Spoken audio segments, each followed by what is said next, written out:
Hello, YouTube. Uh, Thanks for tuning in. Gotta talk to you a little bit about something. Appreciate the likes and subscribes.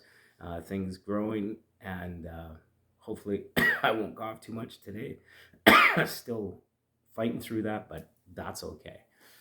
What I wanted to come and talk to you about today is something that is not the easiest thing for people to admit or people to actually sort of sink their teeth into. But most of us, sometime in our life, experience it. And if you haven't, that's fantastic. And it's about this idea about being alone. And, when relationships end, excuse me, must have just hit my puberty there. And, anyways, so when relationships end, and I know it's not a funny thing when relationships end because it's usually not a good thing, right? There's usually lots of grief and all kinds of nasty emotions that go along. And not only when somebody we care about leaves, but also friends and family when there's sort of that distance between us, and sometimes we can feel quite alone.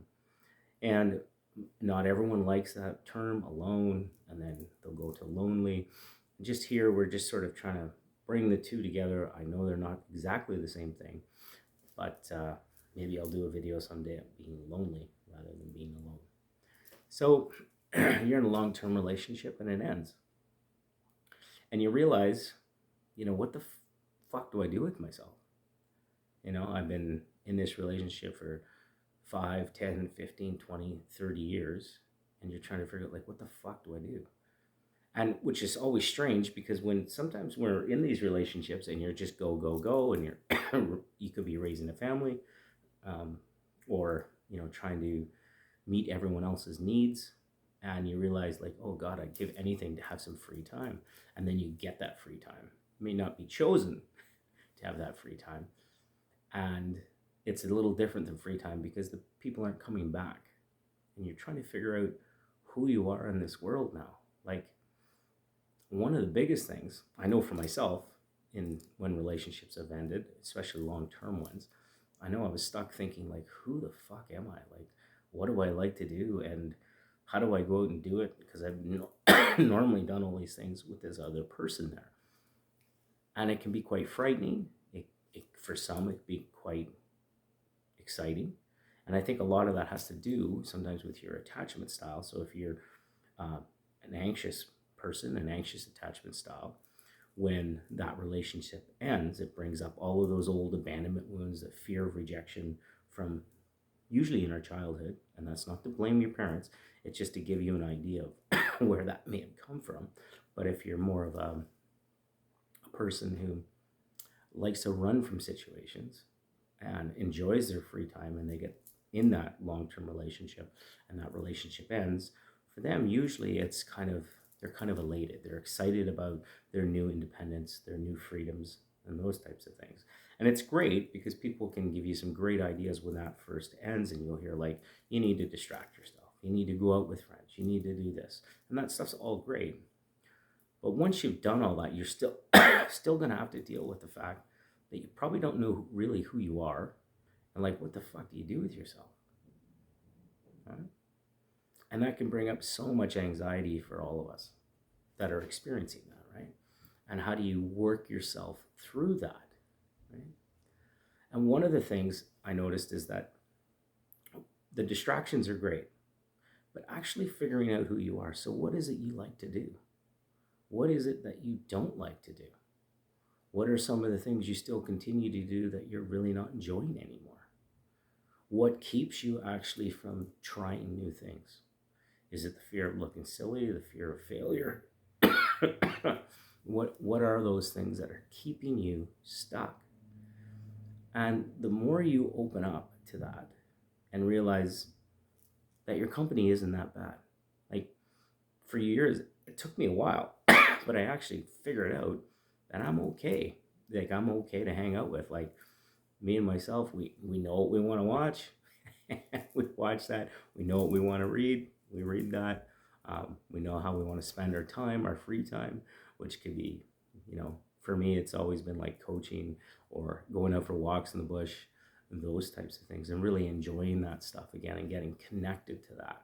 And so, one of the things that can help when you're figuring out who you are is trying to reconnect with the things that brought you passion before, that brought you sort of calmness rather than that anxiety. But that anxiety will come in, and you're going to have to work through that and acknowledging the fact that you're anxious. You know, it's it can be a whole brand new ball game trying to figure out how to do something on your own. And I was talking to someone yesterday about this, and the frustrations that can come up with for people is that they're experiencing this, and friends and family are all like, well, you need to do this and you need to do that. And you could be sitting there going like, yeah, but you've never ever been alone. Like, the longest you've been alone is when your partner went home for 2 weeks to visit their family. That's it. Like, I'm alone all the time.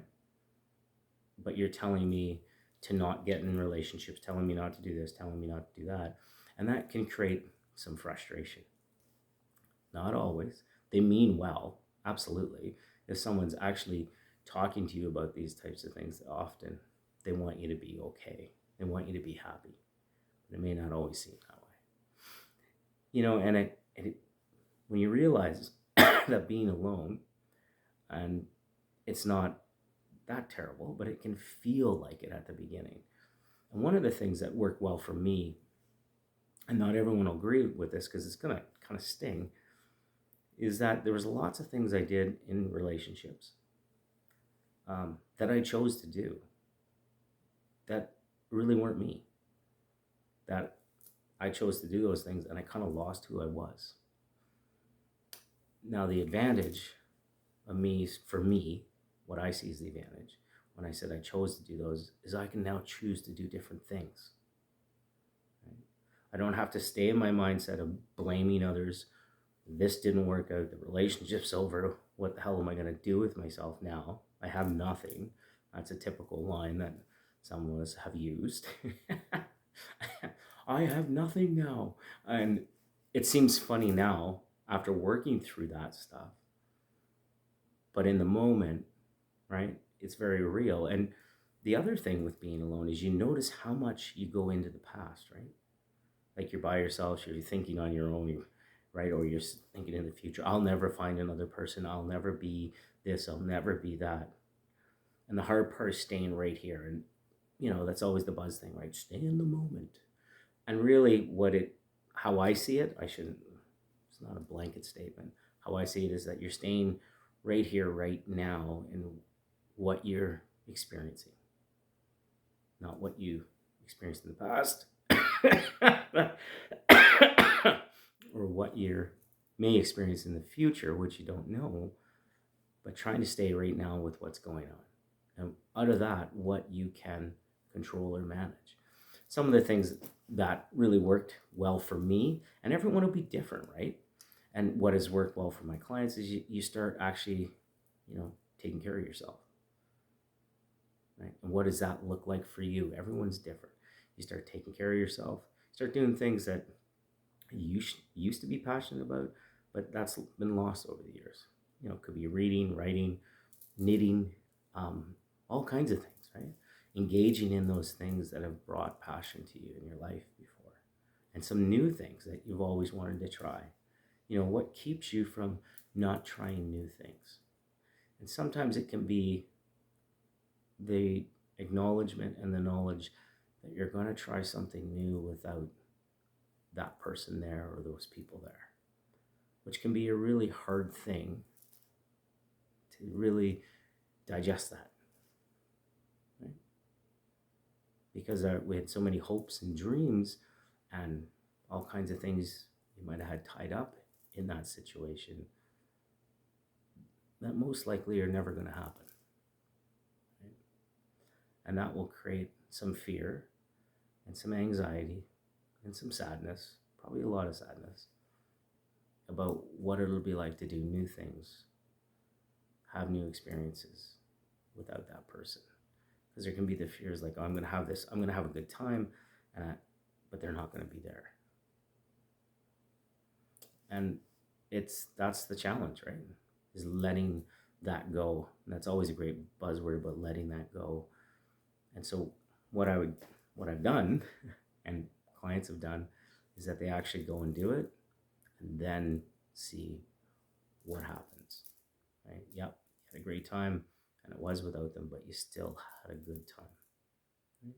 I was reading this book, and the quote in it was, one of the most precious gifts we can give to people is listening to them, right? And and why that is in this quote is that because you're giving them your attention, right? You're you're listening to them, you're giving them your attention. So I would encourage you to switch that around and listen to yourself and give yourself that same amount of attention. Right? Really be precise in listening to yourself and giving yourself that attention. I mean, there's other things that certainly can help as well. And those things, those you like going for walks, reading books, as Jordan Peterson would say, and some people don't like him, that's fine. Uh, make your bed. Right? It's something you can do every day consistently. And that's the thing is once you get through these distractions, that distraction period to distract yourself, is making a routine for yourself every day, and that could be making your bed, decluttering a room, you know, spending 5 minutes could be, you might enjoy praying or meditating, or doing some sort of exercise, right? And some of those activities aren't alone, which are good, but a majority of them are. And it's okay to be getting comfortable being with yourself. Right? You might discover that you're a pretty cool person. Anyways, thanks for sticking by, and hope you enjoyed this. Please like and subscribe. It's awesome when you do. It helps me out a lot, and it helps out this little tiny project where it's growing and seeing where it'll go. And thanks for coming along for the journey. Really appreciate it. Take care now. Bye.